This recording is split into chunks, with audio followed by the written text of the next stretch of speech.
नमस्ते, आप सभी को स्वागत है हमारे चैनल जीत की पाठशाला में। आज हम लोग डिस्कस करेंगे क्लास 10 सेवा का elective geography chapter 4 regional geography of USA. तो चलिए बिना किसी देरी के इस वीडियो को शुरू करते हैं।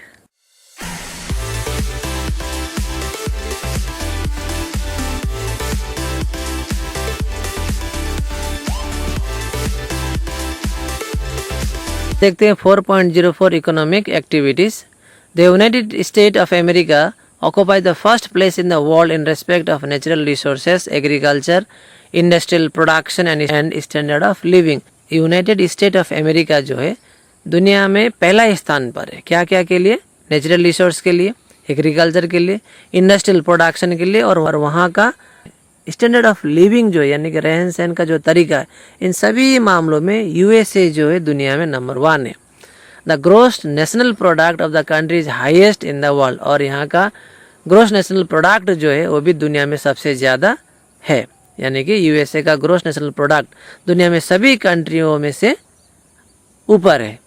The per capita income of the nation is $38,000 at present, और पर कैपिटा इनकम तो आप लोग को पता ही होगा। पर कैपिटा इनकम क्या है? The average income of an individual बोल सकते हैं। तो वहाँ यूएसए का कितना है? $38,000 है एट प्रेजेंट, यानी कि 2007 का अनुसार ही कहा गया, अभी तो और ज़्यादा होगा। As a result it has emerge as the largest economic power in the world. इतना ज़्यादा पैसा होने के चलते अभी यूएसए जो है largest economic power in the world है। The country where less than 5% of the world population live, ऐसा कंट्री जहाँ वर्ल्ड का टोटल पॉपुलेशन का 5% से भी कम लोग रहते हैं, वहाँ वो लोग 20% से ज़्यादा कोल प्रोडक्शन करते हैं, कॉपर प्रोडक्शन करते हैं, साथ ही पेट्रोलियम भी प्रोड्यूस होता है। It occupies important places in the world in different agricultural production also. USA का एग्रीकल्चर प्रोडक्शन में भी एक अच्छा प्लेस है। It is the highest producer of corn, यानी कि सबसे ज़्यादा कॉर्न कहाँ पे प्रोड्यूस होता है? यूएसए में। Cotton and tobacco and second highest producer of wheat and barley, यानी कि कॉर्न, कॉटन और टोबैको सबसे ज़्यादा यूएसए में प्रोड्यूस होता है। और व्हीट और बार्ली का अगर हम लोग बात करते हैं तो USA is the second producer, second highest producer, यानी कि दुनिया में सबसे ज़्यादा कॉर्न, कॉटन और टोबैको कहाँ पे प्रोड्यूस होता है? यूएसए में। और दूसरे स्थान पे व्हीट और बार्ली के लिए दूसरा स्थान यूएसए का है। It produces 46% and 18% of the world production of corn and wheat respectively.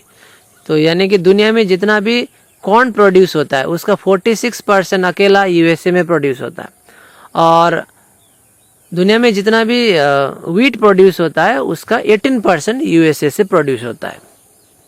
As a result it can export enough goods to different countries. तो इतना प्रोडक्शन ज़्यादा होने के चलते यूएसए आसानी से अपना जो प्रोडक्शन है उसको क्या कर सकता है? एक्सपोर्ट कर सकता है।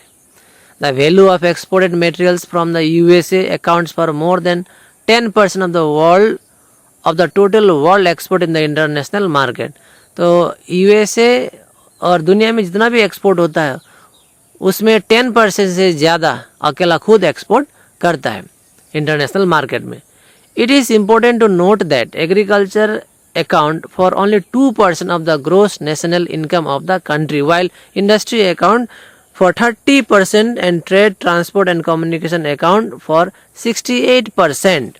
तो यहाँ पे एक इंटरेस्टिंग डाटा दिया गया है, इसको याद रखिएगा कि यूएसए का जो टोटल प्रोडक्शन है, यूएसए का जो टोटल आमदनी है सालाना, उसमें नेशनल इनकम, उसे नेशनल इनकम कहा जाता है, और उस नेशनल इनकम में एग्रीकल्चर से सिर्फ 2% इनकम ही रहता है। यानी कि यूएसए का एनुअल इनकम जो है, टोटल इनकम जो है, उसमें सिर्फ 2% ही एग्रीकल्चर का योगदान है।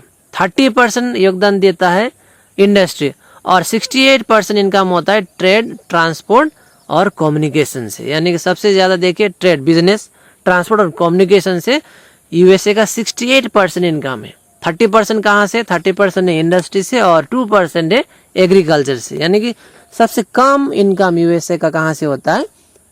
एग्रीकल्चर से। और सबसे ज़्यादा कहाँ से होता है? ट्रेड, ट्रांसपोर्ट और कम्युनिकेशन से 68%। इसको याद रखिएगा।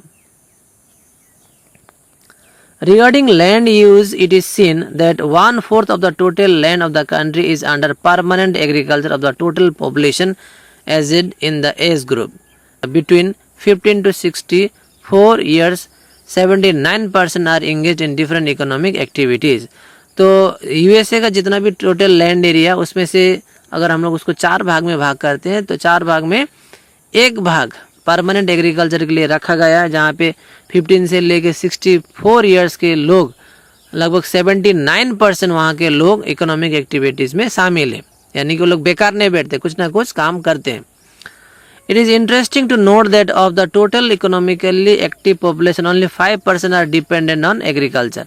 तो वहाँ पे इकोनॉमिक एक्टिविटीज़ तो ऐसा नहीं है कि सिर्फ एग्रीकल्चर ही होगा ना. इकोनॉमिक एक्टिविटीज़ का अर्थ होता है किसी भी काम को, यानी कि कोई भी काम जहाँ से हम लोग आमदनी कर सकते हैं.